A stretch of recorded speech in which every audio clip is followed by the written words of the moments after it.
हाय, इस वीडियो में मैं आप लोगों को एंड्रॉयड डेवलपमेंट स्टार्टिंग से लेके एंड तक सिखाऊंगा, गारंटीड एंड कंप्लीट। इनफैक्ट इस वीडियो में मैं आप लोगों को वो सारे पर्सनल सीक्रेट स्टेप्स और टेक्निक्स बताऊंगा जो कि मैंने अपने परफेक्ट, सफल और प्रॉफिटेबल एंड्रॉयड डेवलपर बनने की जर्नी में एकत्रित किया। गाइस, ये कोर्स थोड़ा सा लंबा हो सकता है, लेकिन मैं आप लोगों को एक चीज की गारंटी दे सकता हूं कि अगर आप लोगों ने इस कोर्स को अच्छे से देख लिया तो आप लोग एंड्रॉयड डेवलपमेंट एकदम परफेक्टली एंड टू एंड कर पाएंगे। तो बिना टाइम को वेस्ट करते हुए मैं अपना गूगल क्रोम ब्राउज़र यहाँ पर खोलूंगा और गूगल क्रोम में खोलने के बाद मैं गूगल सर्च बार में लिखूंगा इंस्टॉल एंड्रॉयड स्टूडियो या फिर डाउनलोड एंड्रॉयड स्टूडियो लिखकर हमें बेसिकली करना क्या है कि एंड्रॉयड स्टूडियो को डाउनलोड करना है। तो आप जैसे कि देख सकते हैं यहाँ पर मेरे सर्च रिजल्ट्स खुल चुके हैं। मैं यहाँ पर developer.android.com के ये वाले लिंक पे जाऊँगा, क्लिक करूंगा इसको और मेरे पास ऑप्शंस आ जाएंगे एंड्रॉयड स्टूडियो को डाउनलोड करने के।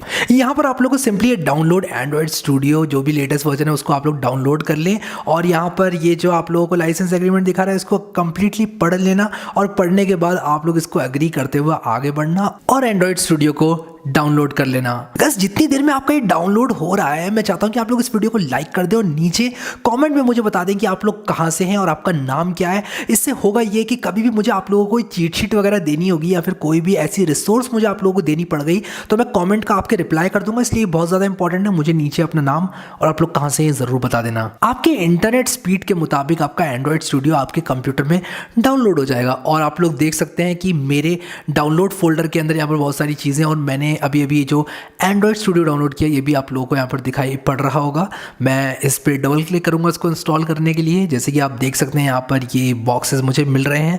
सिंपली आप लोगों को नेक्स्ट करते हुए प्रोसीड करना है। एकदम सिंपल सा स्टेप है, नेक्स्ट करना है, सारे डिफॉल्ट ऑप्शंस चुनते हुए आगे बढ़ते चले जाना है आपको और फाइनली आपका ये जो एंड्रॉयड स्टूडियो है वो इंस्टॉल हो जाएगा। इसके बाद हम लोग अपने एंड्रॉयड स्टूडियो को खोलेंगे और इसको एक्सप्लोर करेंगे और सारा सेटअप करेंगे ताकि हम लोग ऑसम एंड्रॉयड ऐप्स बना सकें। ऑलराइट गाइस, सो अब हमारा जो एंड्रॉयड स्टूडियो है वो एकदम इंस्टॉल हो चुका है, सब कुछ हमने कंप्लीट कर लिया है। अब हम लोग करेंगे क्या, अपना जो एंड्रॉयड स्टूडियो है उसको ओपन करेंगे और यहाँ पर एंड्रॉयड स्टूडियो को ओपन करने के बाद सबसे पहले मैं आप लोगों को बताऊंगा कि ये जो एंड्रॉयड स्टूडियो है इसके कंपोनेंट्स के बारे में थोड़ी सी हम लोग बात करेंगे और मैं आप लोगों को एक थोड़ी सी डीप डाइव दूंगा एंड्रॉयड स्टूडियो के अंदर। बट अगेन आप लोगों को ज़्यादा परेशान नहीं होना है इस पॉइंट पर। आप लोगों को बिल्कुल भी ऐसा नहीं सोचना है कि आप लोग को एंड्रॉयड स्टूडियो के अंदर जो चीज़ें हैं वो सब आनी चाहिए। आप लोग अभी धीरे धीरे करके सीखिए। एंड्रॉयड स्टूडियो खुलने के बाद मैं आप लोगों को कुछ कंपोनेंट्स के बारे में दिखाऊंगा, जैसे कि हमारे टूल बार्स होते हैं, स्टेटस बार होते हैं। अब मैं आप लोगों को यहाँ पर स्टार्ट करता हूँ पहले कंपोनेंट के साथ। तो जो हमारा एंड्रॉयड स्टूडियो है वो अभी भी खुल रहा है तो उसको हम थोड़ा सा टाइम देंगे खुलने का और एक बार ये खुल जाएगा तो मैं आप लोगों को इसके इंटरफेस को दिखाऊंगा। जब आप एंड्रॉयड स्टूडियो को पहली बार खोलते हैं तो आप लोग को ये वेलकम स्क्रीन दिखाई देती है। आप लोग को सिंपली यहाँ पर start a new Android studio project पर क्लिक करना है और start a new Android studio project पर क्लिक करने के बाद आप लोग को यहाँ पर बेसिक एक्टिविटी पे क्लिक करना है और फिर नेक्स्ट पे क्लिक करना है और इसी के साथ साथ आप लोग नेक्स्ट पेज पर चले जाएंगे इस पर क्लिक करने के बाद। इसके बाद ये आप लोगों से प्रोजेक्ट का नाम पूछेगा। आप लोग यहाँ पर लिख दीजिए टेस्ट प्रोजेक्ट और मैं यहाँ पर इसका नाम टेस्ट प्रोजेक्ट को जिस तरह से दे देता हूँ और यहाँ पर जो पैकेज का नाम होता है वो आप लोगों को अपने डोमेन नेम के साथ जोड़ना होता है। जैसे कि codewithharry.com मेरी वेबसाइट है तो मैंने यहाँ पर लिख दिया com.codewithharry.test यानी कि codewithharry.com वेबसाइट के मालिक का टेस्ट प्रोजेक्ट नाम का प्रोजेक्ट। अब हो सकता है किसी और ने टेस्ट प्रोजेक्ट नाम से ऐप बनाई हो तो किसी के भी फ़ोन में जब जाएगी ऐप तब कोई भी प्रॉब्लम ना हो, इसीलिए हम लोग जोड़ देते हैं डोमेन का नाम, क्योंकि डोमेन का नाम जो होता है वो यूनिक होता है। हर इंसान का अपना डोमेन होता है। अगर वो एक एंड्रॉयड डेवलपर है और एक कंपनी से एसोसिएटेड है तो उसका ऑब्वियसली एक डोमेन होगा। तो इसी के साथ साथ save location automatically Android studio ने चूज़ कर लिया, आपको इसको छेड़खानी करने की ज़रूरत नहीं है। इसके बाद लैंग्वेज में मैंने जावा चुन ली है। मिनिमम एपीआई लेवल में इसका मतलब क्या है, मिनिमम एपीआई लेवल का मतलब है कि वो कौन सा फ़ोन है जो कम से कम होना चाहिए आपके पास इस ऐप को चलाने के लिए। तो एंड्रॉयड 4 अगर वो रन कर रहा है तब भी चल जाएगी ऐप, 4.1 रन कर रहा है तब भी चलेगी, 2, 3, 4 इवन 5.1 है तब भी आपका जो एंड्रॉयड ऐप है वो चलेगी हर फ़ोन में। लेकिन अगर आप लोगों ने मिनिमम जो आपकी API लेवल है उसको कम कर दिया, तो आपकी जो ऐप है वो कम डिवाइसेस में चलेगी। तो मैं यहाँ पर ये चूज़ कर लेता हूँ API 15, यानी कि आइसक्रीम सैंडविच कम से कम आपके पास फ़ोन होना चाहिए, तो आपकी जो ऐप है वो ऑलमोस्ट 100% ऑफ डिवाइसेस में रन करेगी। अब ये डेटा के हिसाब से इन्होंने बताया है, और आप लोग इस पर ज़्यादा ध्यान बिल्कुल ना दें। ये हमारा बेसिक कन्फिग्रेशन है प्रोजेक्ट का। ये करने के बाद आप जैसे ही फिनिश पे क्लिक करेंगे, मैंने ऑलरेडी अपने फिनिश पे क्लिक कर दिया है, ये थोड़ा सा हैंग करता है थोड़े टाइम के लिए, और उसके बाद ये थोड़ा टाइम लेता है बिल्डिंग ये वो करके। आपके कंप्यूटर के स्पीड के हिसाब से ये टाइम लेगा। आपको स्टेटस बार में चीज़ें देखने को मिलेंगी, आप लोग को यहाँ पर देखने को मिलेगा ग्रेडल बिल्ड रनिंग और ये वो फलाना ढिमाका। जब तक ये यहाँ पर रन हो रहा है, सब चीज़ें चल रही हैं, तब तक मैं आपको एंड्रॉयड स्टूडियो की विंडो से जो यहाँ पर इसके बहुत सारे हमारे कंपोनेंट्स हैं एंड्रॉयड स्टूडियो के, उससे आपको मैं रूबरू करा देता हूँ। तो ये जो यहाँ पर इसका ग्रेडल सिंक है वो थोड़ा सा टाइम ले लेता है, तो आप लोग बिल्कुल भी ये ना सोचें कि ये हैंग हो गया है और घबरा कर कैंसिल बिल्कुल मत करना इसको आप लोग टाइम दें इसका। यहाँ पर स्टार्टिंग ग्रेडल डीमन और रन बिल्ड ये सब चीज़ें यहाँ पर लिख कर आ गई हैं, तो आप लोग सिंपली इसको थोड़ा सा टाइम दें। मैं भी इसको थोड़ा सा टाइम देता हूँ। और हम लोग यहाँ पर कंपोनेंट्स की बात करें तो पहला कंपोनेंट हमारा यहाँ पर है मेन्यू बार। तो आप लोग यहाँ पर देख रहे हैं file, edit, view, navigate, code, ये सब चीज़ें आप लोग को मिलती हैं, और यहाँ पर आप लोग अलग अलग ऑप्शंस को चुनकर आप काफ़ी चीज़ें कर सकते हैं, और हम लोग देखेंगे क्या क्या आप लोग कर सकते हैं। अब आप लोग को यहाँ पर करना क्या है, यहाँ पर आकर प्रोजेक्ट पे क्लिक करके आप लोग को चूज़ कर लेना है एंड्रॉयड। और जैसे ही आप लोग एंड्रॉयड चूज़ करेंगे, यहाँ पर आप लोग को ऐप देखने को मिलेगा, और ऐप के अंदर आप लोग को देखने को मिलेगा मैनिफेस्ट। और मैनिफेस्ट के बारे में हम लोग बात करेंगे आगे, लेकिन उससे पहले हम लोग इसको एक बार पूरा देख लेते हैं हाई लेवल पे। उसके बाद ये जावा है, और जावा में आपके 3 फोल्डर्स हैं। एक तो आपका मेन टेस्ट प्रोजेक्ट फोल्डर, आपके प्रोजेक्ट का फोल्डर, उसके बाद एंड्रॉयड टेस्ट और एक टेस्ट नाम का फोल्डर है। इसको अभी हम लोग इग्नोर करेंगे, और यहाँ पर हम लोग जो पहला वाला हमारा है ये com.codewitheri.test प्रोजेक्ट, इसकी मेन एक्टिविटी.java को हम लोग देखेंगे। तो इसमें कुछ ऑटोमेटिकली कोड लिखाया आता है, और इस पर हम लोग धीरे धीरे चलेंगे, देखेंगे ये क्या कर रहा है, क्यों कर रहा है। लेकिन अभी हम लोग यहाँ पर और आगे बढ़ते हैं और देखते हैं बाकी कंपोनेंट्स को। तो मैंने आप लोगों को जैसे कि ऑलरेडी बताया था, मैंने आप लोगों को एक कंपोनेंट हमारा मेन्यू बार बताया था, जैसे जो कि हमारा file, edit, view, navigate, code ये सब है। इसी के साथ साथ हमने बात की थी टूल बार की। टूल बार हमारा यहाँ पर है, आप लोग देख सकते हैं इस टूल बार को। तो ये है हमारा टूल बार, जिसमें आप लोगों को काफ़ी चीज़ें देखने को मिलती हैं, जैसे कि ऐप है, और कोई भी अगर आप लोग वर्चुअल डिवाइस बनाएंगे जिसमें आप लोग ऐप रन कर सकते हैं वो है, वो सारी चीज़ें आप लोग को यहाँ पर देखने को मिलेंगी। और उसके बाद हमारा जो ये है test project, app, SRC, main, Java, com, ये लिख कर आ रहा है, ये है हमारा नेविगेशन बार। यहाँ पे आप नेविगेट कर सकते हैं क्लिक करके, और यहाँ पर कोई भी फाइल पर आप लोग जा सकते हैं, कोई भी फोल्डर में आप लोग जा सकते हैं, कुछ इस तरह से। तो ये आपका नेविगेशन बार होता है, तो यहाँ से आप नेविगेट कर सकते हैं। और इसी के साथ साथ हमारी एडिटर विंडो है ये, जहाँ पर आप लोगों को कोड दिखाई दे रहा है। आप लोग अगर फाइल में जाएँ और उसके बाद सेटिंग्स में जाएं, और सेटिंग्स में जाने के बाद यहाँ पर काफ़ी चीज़ें जो कि आप सेट कर सकते हैं, जैसे कि यहाँ पर अपीयरेंस एंड बिहेवियर है। उसी के साथ साथ यहाँ पर अपीयरेंस एंड बिहेवियर के अंदर बहुत सारे ऑप्शंस आप लोगों को देखने को मिल रहे हैं। कई चीज़ें आप लोग यहाँ पर सेट कर सकते हैं, जैसे कि मैं आप लोगों को अगर बताऊँ, आप अपीयरेंस में जाएं, थीम चेंज कर सकते हैं। आप डार्क थीम चाहते हैं तो डार्क थीम, वाइट थीम चाहते हैं तो वाइट थीम। उसी के साथ साथ मैंने यहाँ पर एक सेटिंग करी हुई है जो कि मैं आप लोगों को यहाँ पर बताना चाहता हूँ। मैं एडिटर में जाऊँगा, जर्नल में जाऊँगा, और आप लोग यहाँ पर देख रहे हैं एडिटर जर्नल में जाने के बाद एक ऑप्शन है change font size with control plus mouse wheel. ये सेटिंग मुझे बहुत ज़्यादा पसंद है, और मैंने इसको इनेबल कर रखा है, क्योंकि इसकी मदद से मैं कंट्रोल दबाऊंगा अपने कीबोर्ड में, और जैसे ही मैं अपने माउस व्हील से स्क्रॉल करूंगा, इस तरह से मैं जूम इन जूम आउट कर सकता हूँ। और मेरे लिए ये बहुत इंपॉर्टेंट है, क्योंकि मैं आप लोगों को ट्यूटोरियल्स बना के दे रहा हूँ, और मुझे कभी भी जूम करना पड़ गया कोड में कोई स्पेसिफिक पार्ट हाईलाइट करने के लिए, तो मैं ये यहाँ से बहुत ही आराम से कर सकता हूँ।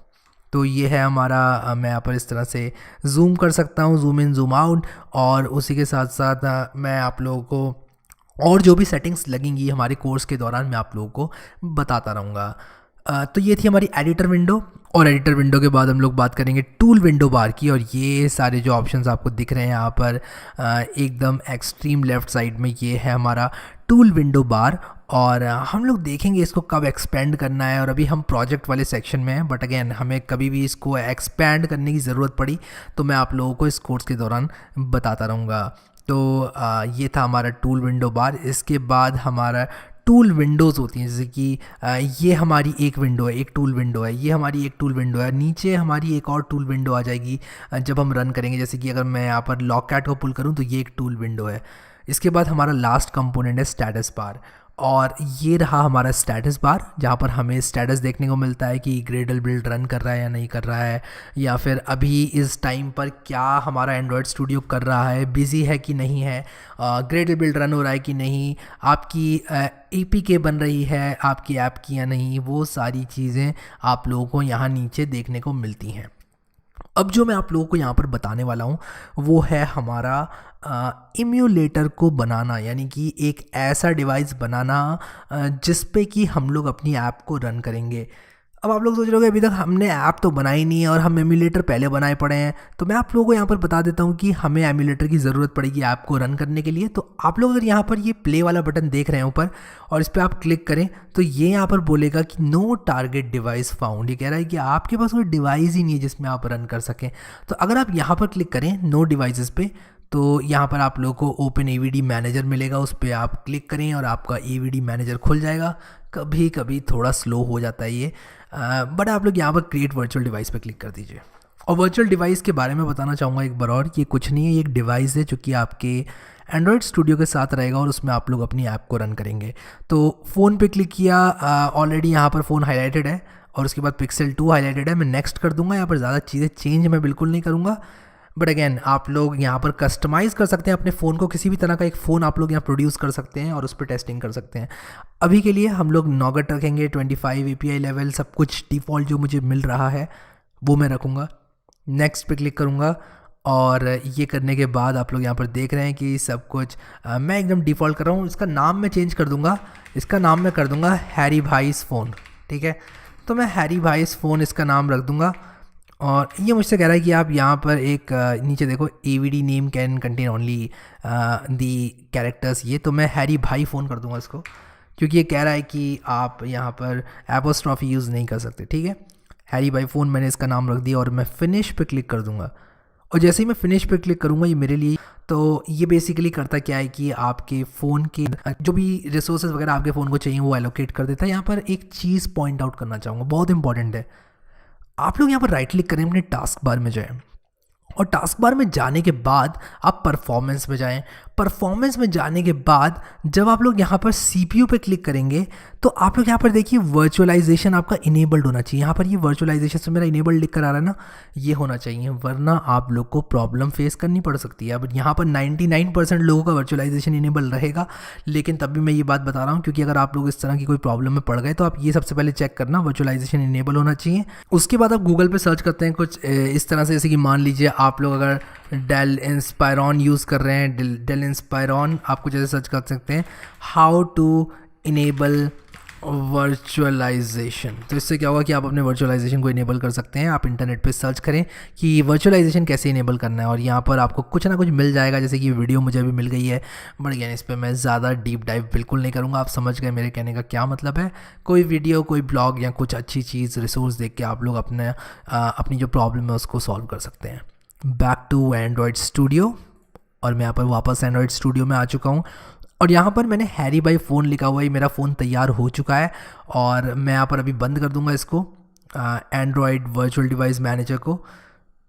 और अब मैं अगर यहाँ पर प्ले बटन में दबाऊंगा, पहले तो मेरा एरर आ रहा था, यहाँ पर मुझे बताया जा रहा था कि आपके पास कोई टारगेट डिवाइस नहीं है, लेकिन अब मैं इस पर क्लिक करूँगा तो मेरी जो ऐप है वो मेरे फ़ोन में रन होने लग जाएगी।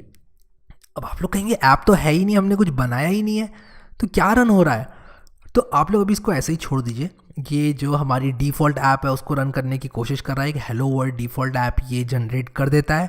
और ये सब चीज़ें क्या हैं ये अब बात करते हैं इसके बारे में। ये XML क्या है, जावा क्या है, ये क्या उलझट्टा यहाँ पर मेरे सामने आ गया है, इसके बारे में बात करते हैं। तो यहाँ पर नीचे देखिए स्टेटस बार में बताया जा रहा है आपको ग्रेडल बिल्ड रनिंग, और आपका जो ये एंड्रॉयड स्टूडियो थोड़ा थोड़ा हैंग कर सकता है जब आप इसको यूज़ कर रहे हैं। और मैं आप लोगों से कहूँगा कि आप लोग बाकी के सारे प्रोग्राम्स को बंद कर दें जब भी आप यहाँ पर एंड्रॉयड स्टूडियो को यूज़ कर रहे हैं। तो यहाँ पर मेरी जो ऐप है वो अभी लॉन्च हो गई है, मेरा जो फ़ोन है वो मुझे यहाँ पर दिखाई दे रहा है और यहाँ पर नीचे अभी भी ग्रेडल बिल्ड रनिंग लिख कर आ रहा है। तो मैं कहूँगा कि थोड़ा सा टाइम लेता है, ये पहली बार में तो बहुत ज़्यादा टाइम लेता है, तो इसका टाइम ज़रूर देना और जैसे आप इसको इसका टाइम देंगे ये अपने आप ही रन हो जाएगी ऐप, आप लोगों को दिख जाएगी। तो मैं वापस आता हूँ जैसे ही मेरा ग्रेडल बिल्ड फिनिश होता है। तो मेरा जो ग्रेडल बिल्ड है वो तो फिनिश हो चुका है। यहाँ पर अब ये कह रहा है waiting for target device to come online, और ये होने के बाद क्या होगा, जैसे ही आपका टारगेट डिवाइस खुल जाएगा एक बार, ये आप लोगों को ऐप जो है आपकी वो रन करके दिखाएगा। सो मेरा फ़ोन यहाँ पर खुल चुका है, नीचे इंस्टॉल लिख कर आ रहा है अगर आप लोग स्टेटस बार में यहाँ पर देखें तो। और यहाँ पर ये जब पहली बार रन होता है तो थोड़ा सा स्लो तो रहता ही है, बट अगेन हम इसका वेट करेंगे ऐप के इंस्टॉल होने का और ऐप के लॉन्च होने का। अगर आप लोग यहाँ पर नीचे देखें इंस्टॉल सक्सेसफुल लिख कर आ रहा है, फिनिश्ड इन 1 मिनट लिख कर आ रहा है। अब ये चीज़ ना यहाँ पर एक बात आप लोग को बताना चाहूँगा कि यहाँ पर जब सेटअप करते हैं ना इनिशियल एंड्रॉइड स्टूडियो का तो थोड़ा सा चलती है, लेकिन यहाँ पर हमने अपनी ऐप को जो है लॉन्च कर दिया है। जैसे कि आप लोग देख सकते हैं यहाँ पर हेलो वर्ल्ड लिख कर आ गया है। और जब आप लोग पहली बार अपने डिवाइस को खोलते हैं तो कई चीज़ें आप लोगों को सेटअप करनी पड़ती हैं, जैसे कि आप लोगों को यहाँ पर इंस्टॉल करना पड़ता है एंड्रॉइड स्टूडियो को, फिर एक डिवाइस बनाना पड़ता है। लेकिन ये सारी चीज़ें आप लोगों को बताना चाहूँगा ये बात कि अभी बहुत ज़्यादा आसान है इस दौर में। आज से कुछ 4-5 साल पहले ये चीज़ें बहुत मुश्किल हुआ करती थी, कम्युनिटी इतनी अच्छी नहीं थी, एरर वगैरह आता था तो काफ़ी प्रॉब्लम हो जाती थी। लेकिन अभी मैं बताऊंगा आप लोगों को कि बहुत इजी हो गया है एक एंड्रॉयड ऐप बनाना, इसलिए बने रहो मेरे साथ और आप लोगों को पता चलेगा कितना आसान ये सब है। तो ये हमारी एक बेसिक सी ऐप है जो कि कुछ नहीं करती है और हमने इसको कुछ करवाया भी नहीं है, हम कुछ एक्सपेक्ट भी नहीं कर सकते क्योंकि हमने एक भी लाइन ऑफ कोड नहीं लिखा है। आप लोग यहाँ पर इसको साइड में खड़ा कर दीजिए इस तरह से और चलिए मेरे साथ यहाँ पर एंड्रॉयड जहाँ पर लिखा हुआ है और ऐप मैनिफेस्ट जावा ये सब लिखा हुआ है, यहाँ पर हम लोग करेंगे क्या, यहाँ पर हम लोग देखेंगे कि ये XML क्या है और ये जावा क्या है। तो ये चीज़ समझना यहाँ पर अब बहुत ज़रूरी है। हमने एंड्रॉयड स्टूडियो के कंपोनेंट के बारे में तो बात कर ही ली, लेकिन अब हमें देखना है कि ये जावा और XML में क्या डिफरेंस है। आप लोग अपने एंड्रॉयड डिवाइस को यहाँ पर बंद कर सकते हैं क्लिक करके। मेरा एंड्रॉयड डिवाइस बंद हो चुका है और एक बार ये बंद हो जाएगा तो आपकी जो मेमोरी है वो रिलीज़ कर देगा और थोड़ा सा आपका जो एंड्रॉयड स्टूडियो एक्टिव करा है। अगर आप लॉन्च करते हैं अपने फ़ोन को तो वहीं से आपकी जो स्टेट है वहाँ से चालू हो जाता है। अब हम लोग बात करते हैं यहाँ पर XML की और जावा की। तो XML क्या होता है? अगर आप एक वेब डेवलपर हैं, आपने वेबसाइट्स बनाई हुई हैं, तो मैं आप लोगों को बताना चाहूँगा कि XML जो है वो बिल्कुल HTML की तरह है और जावा जो है वो बिल्कुल बैकएंड की तरह है। लेकिन अगर आप लोग नहीं करते हैं इस तरह की वेब प्रोग्रामिंग तो मैं आप लोग को बताता हूँ। हम कोई चीज़ डिज़ाइन करते हैं, एक बार हमने इमेज बटन्स लगा दिए, हमने स्क्रॉल व्यूज़ लगा दिए, स्विचेस लगा दिए, हमने फॉर्म बना दिया, लेकिन एक बार हमने ऐसा काम कर दिया तब होता क्या है कि ये करने के बाद आप लोगों को कुछ करवाना भी तो है अपनी ऐप से। तो अगर मान लो आप चाहते हैं कि आपका जो डेटा है वो सर्वर पे जाए या फिर आपका जो बटन है उस पर क्लिक होने के बाद यूज़र कहीं और चला जाए, तो वो सारे काम किए जाते हैं जावा कोड से, यानी कि बैकएंड से। अब बैकएंड जावा में भी हो सकता है, कॉटलिन में भी हो सकता है, क्योंकि हम यहाँ जावा भी यूज़ कर रहे हैं। तो यहाँ पर जावा में आपका ये जो containment.xml है, यानी कि जो ढांचा आप लोगों ने बनाया है, जो स्केलेटन आप लोगों ने बनाया है, आप लोगों को उस स्केलेटन को मैनिपुलेट करना है जावा में। और आप लोग कहेंगे ओके इस बटन पे क्लिक होने पर ये होना चाहिए और क्लिक होने पर ये कोड रन होना चाहिए। तो जो कोडिंग होती है, हमारी जो ब्रेन ऑफ योर ऐप है वो जावा है और जो लुक्स हैं आपके स्केलेटन है वो है हमारा XML। और दोनों ही इंपॉर्टेंट है यहाँ पर। आप लोग की ऐप अच्छी दिखनी चाहिए, जो कि XML का पार्ट है वो तो आपको करना ही करना है। और जावा का काम क्या है कि वो जो आपने बनाया है उसमें क्या करके कैसे क्या हो, यानी कि आपकी ऐप करेगी क्या, जब बटन दबाएं तो क्या हो, स्वाइप करें तो क्या हो, स्वाइप अप करें तो क्या हो, स्वाइप राइट करें तो क्या हो, कोई बटन को टैप कर दें तो क्या हो, अगर कोई बड़ा सा टेक्स्ट व्यू है उसको स्क्रॉल करें तो क्या हो, आप समझ गए, इस पर क्लिक करें तो क्या हो। तो ये सारे एक्शंस को डालने के लिए हम जावा का यूज़ करते हैं। तो XML है डिज़ाइन और जावा है ब्रेन ऑफ योर ऐप। तो ये बात आप लोग इस तरह से याद रखना।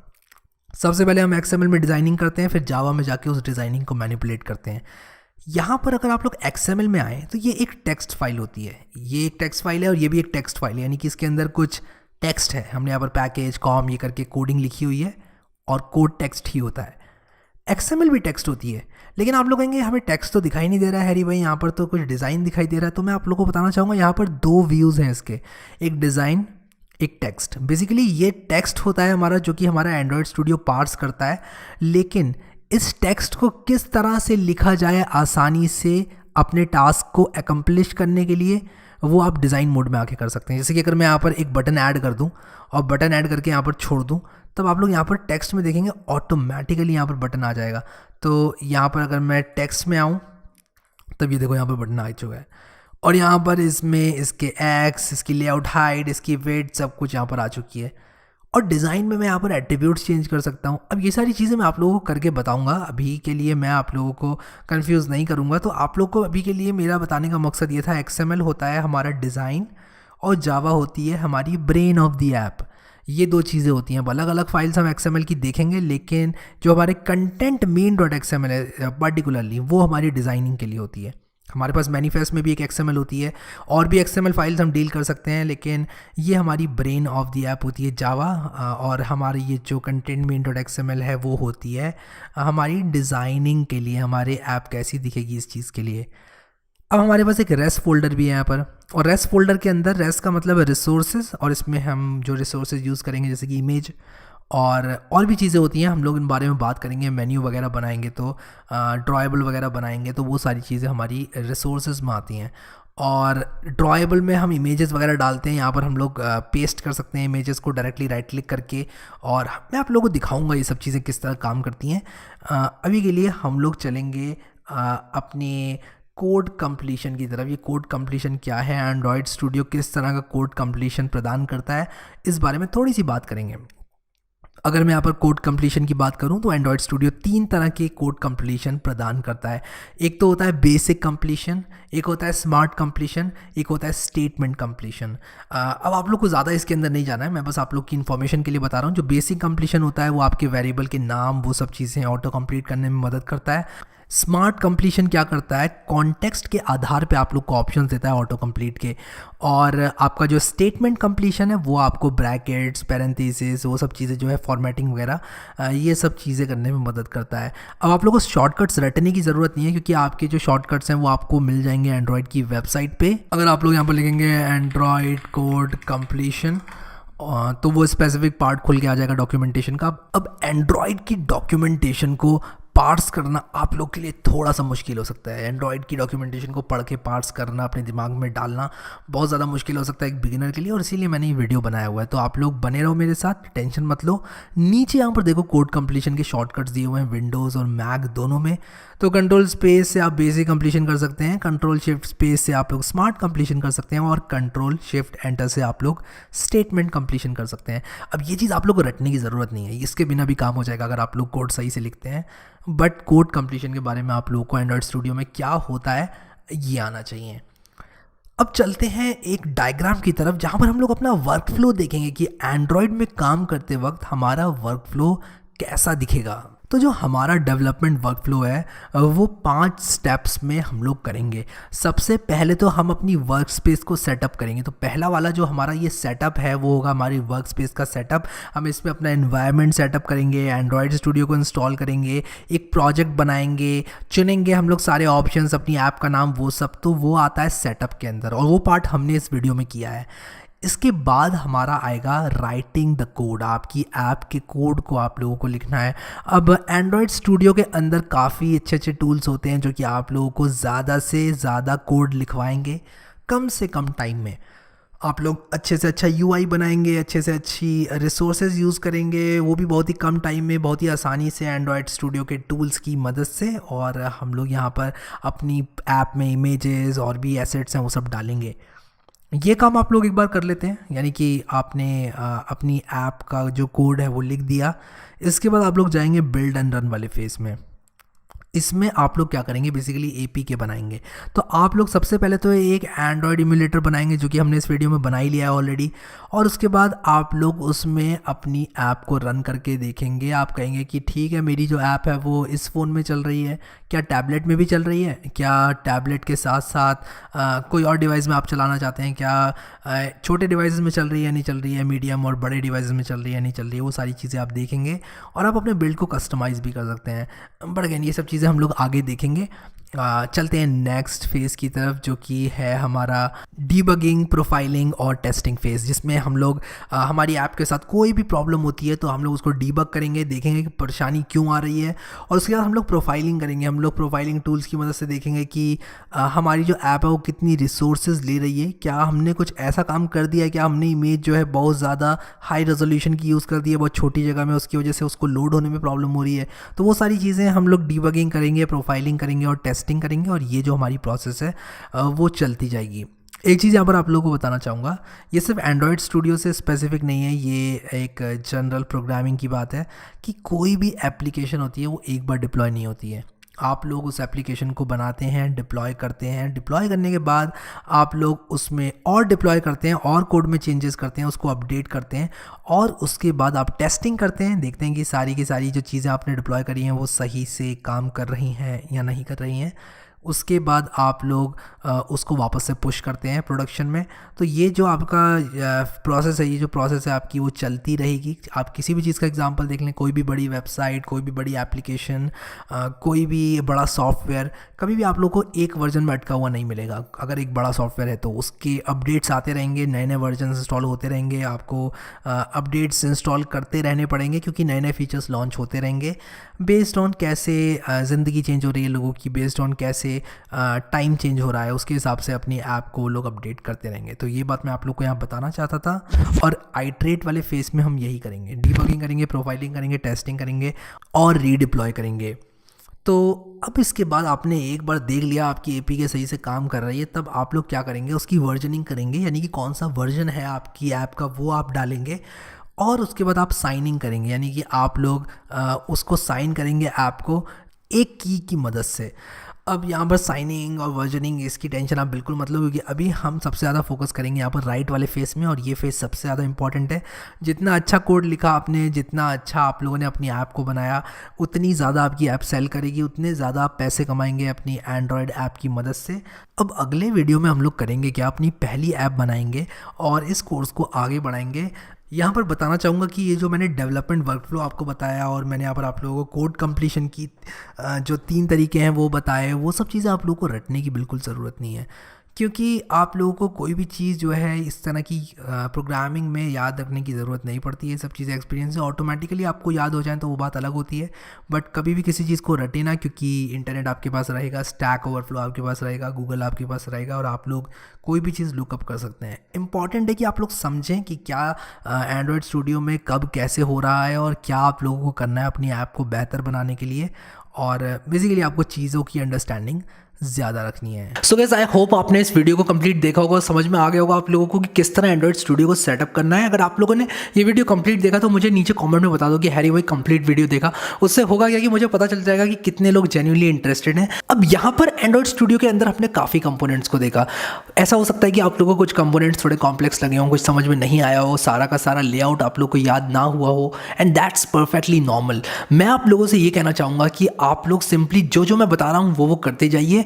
कुछ ऐसा समझ लीजिए आप एक गाड़ी चलाना सीख रहे हैं। जब आप गाड़ी चलाना सीख रहे हैं तो आप लोग को एक्सीलेटर, ब्रेक, क्लच और स्टीयरिंग और गियर, इन सब चीज़ों का कमांड होना ज़रूरी है। आप लोग को ये जानने की ज़रूरत नहीं है कि म्यूज़िक सिस्टम में कौन सा म्यूज़िक कैसे प्ले करना है, क्योंकि म्यूज़िक सिस्टम से अभी आपको कोई मतलब नहीं है। लेकिन जैसे आप गाड़ी सीखेंगे, गाड़ी चलाते जाएंगे, आपको म्यूज़िक सिस्टम के बारे में पता चलेगा, आप लोग को एयरबैग्स के बारे में पता चलेगा, आप लोग को शीशा ऊपर नीचे के बारे में पता चलेगा, ऑटोमेटिकली वो सब आपको पता चल जाएगा। लेकिन प्राइमरी फोकस रहता है आपका गाड़ी चलाना, इसीलिए जो चीज़ें आपकी यहाँ पर इंपॉर्टेंट है उसको मैं प्राइमरी फोकस देते हुए आप लोग को यहाँ पर सिखा रहा हूँ। आशा करता हूँ कि आप लोग को ये कोर्स अच्छा लगेगा। इस कोर्स की प्लेलिस्ट को डिस्क्रिप्शन से सब लोग एक्सेस कर लेना और उसको बुकमार्क ज़रूर से कर लेना, क्योंकि वही प्लेलिस्ट है जिसमें मैं सारे के सारे वीडियोस ऐड करूँगा, और वो अगर आपके टॉप में आपके ब्राउज़र के बुकमार्क बार में आ जाएगी तो आपके लिए बहुत आसानी होगी इस कोर्स को कंप्लीट करने के लिए। इसलिए नीचे डिस्क्रिप्शन में जाके प्लेलिस्ट का लिंक ले लीजिए, और लिंक लेके आप लोग बुकमार्क कर लीजिए, सेव कर लीजिए उसको। और अभी के लिए इस वीडियो में इतना ही guys. Thank you so much for watching this video. इस वीडियो को लाइक करना बिल्कुल मत भूलना, and I will see you next time.